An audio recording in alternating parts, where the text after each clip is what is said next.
Hello friends, मैं विनीत तिवारी और आज के इस वीडियो में आप लोगों के क्वेश्चंस के बेस पे एक वीडियो लेके मैं आप लोगों के सामने उपस्थित हूँ। ज़्यादातर मात्रा में एक यही प्रश्न आता है कि जब मैं दिल्ली में जो एफिलिएटेड कॉलेज हैं, दिल्ली यूनिवर्सिटी से एफिलिएटेड जितने भी कॉलेजेस हैं, वहाँ की जो वैकेंसीज़ का जब मैं वीडियो डालता हूँ तो बहुत से लोग यह प्रश्न करते हैं कि मेरा एपीआई इसमें इतना है तो क्या मुझे फॉर्म अप्लाई करना चाहिए या नहीं अप्लाई करना चाहिए। तो इस प्रश्न को थोड़ा सा मैंने इसको थोड़ा सा एक्सप्लोर किया और इसके ऊपर कुछ इम्पोर्टेंट बातें आप लोगों के साथ में इस वीडियो में शेयर करूँगा।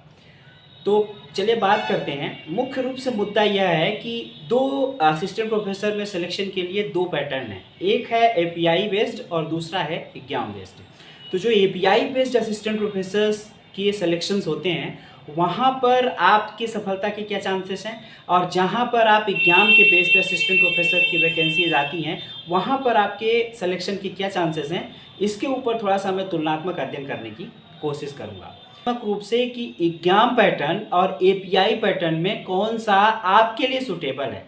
तो अगर आपका एपीआई पैटर्न अर्थात आप पीएचडी कर चुके हैं, सबसे पहले आप ऊपर से देखिए कि आपने पीएचडी क्या कर लिया है। अगर आपने पीएचडी कर रखी है तो आप एपीआई पैटर्न पे जाने को सोच सकते हैं, वहाँ पे आपके सिलेक्शन की संभावना बन सकती है।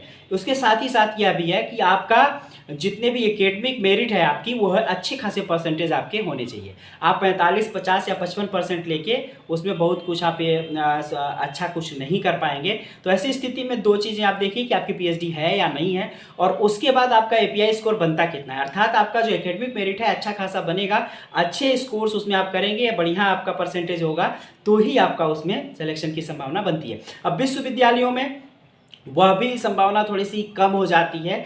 क्यों कम हो जाती है? क्योंकि उसमें जो है सीटें कम होती हैं। परंतु कुछ ऐसे राज्य भी हैं जैसे बिहार है और भी राज्य ऐसे हैं जहां पर एपीआई बेस्ड सिलेक्शंस होते हैं। वहाँ पर एपीआई के बेस पे शॉर्ट लिस्टिंग होती है, इंटरव्यू होता है, सिलेक्शन हो जाता है। तो वहाँ पे किसी विषय में अगर 100, 200, 300 वैकेंसीज आती हैं तो वहाँ पे अगर आप शॉर्ट लिस्ट हो जाते हैं तो इंटरव्यू में आपका परफॉर्मेंस अच्छी होती है तो आपका चयन की संभावना पूरी तरीके से बच जाती है। तो यहाँ पर एक बात आपको यह भी ध्यान रखना चाहिए कि जब आप एपीआई बेस्ड के लिए जा रहे हैं तो आप ध्यान रखिए कि आपका पीएचडी हो और साथ में एकेडमिक मेरिट आपकी स्ट्रांग हो। और अगर आपका पीएचडी भी नहीं है, एकेडमिक मेरिट भी स्ट्रांग नहीं है, तो आप एग्जाम वाले जो भी state assistant professor vacancy state exam के बेस पे कराते हैं, जैसे यूपी में असिस्टेंट प्रोफेसर की वैकेंसी एग्जाम बेस्ड होती है, एमपी में अभी जो फॉर्म आया है असिस्टेंट प्रोफेसर की वैकेंसी जो है वो एग्जाम बेस्ड हो रही है, हरियाणा में आगे फॉर्म आएगा वो भी एग्जाम बेस्ड हुआ है, अभी हिमाचल प्रदेश में एग्जाम बेस्ड सिलेक्शन हो रहे हैं। तो इस तरीके से जो भी स्टेट एग्जाम बेस्ड सिलेक्शन लेते हैं अपने यहाँ, वहाँ पर अगर आपकी एकेडमिक मेरिट अच्छी नहीं है और पीएचडी नहीं है तो आपको वहाँ नेट के बेस पे फॉर्म अप्लाई करके और कोशिश करनी चाहिए सिलेक्शन लेने की।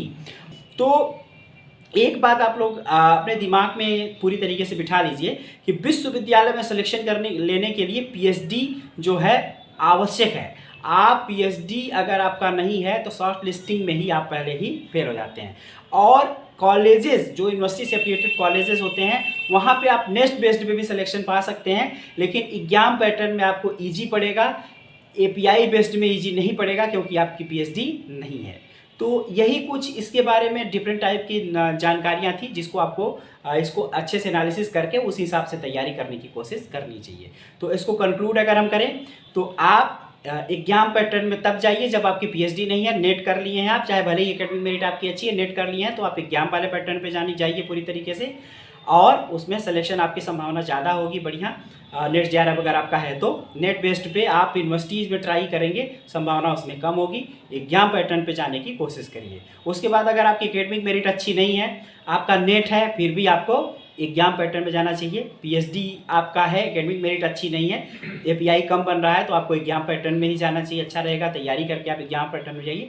फिर अगर आपकी पीएचडी भी है, एकेडमिक मेरिट भी अच्छी है और एकेडमिक मेरिट पीएचडी के साथ साथ अच्छा खासा एपीआई आपका बन रहा है, तब आप यूनिवर्सिटीज़ की जो एपीआई पैटर्न सिलेक्शंस होते हैं वहाँ पर आप अपने फॉर्म को भर सकते हैं। बहुत से लोग होते हैं फॉर्म भरें या ना भरें, सिलेक्शन की क्या संभावना है। तो इसी सब जो बात मैंने बताई है इसके बेस पे आप कैलकुलेशंस करके और अपनी तुलना के बेस पे अपने फॉर्म भरने और सिलेक्शन पाने की स्ट्रेटजी बना सकते हैं। तो इस वीडियो में इतना ही, नेक्स्ट वीडियो मिलेंगे, तब तक के लिए थैंक यू।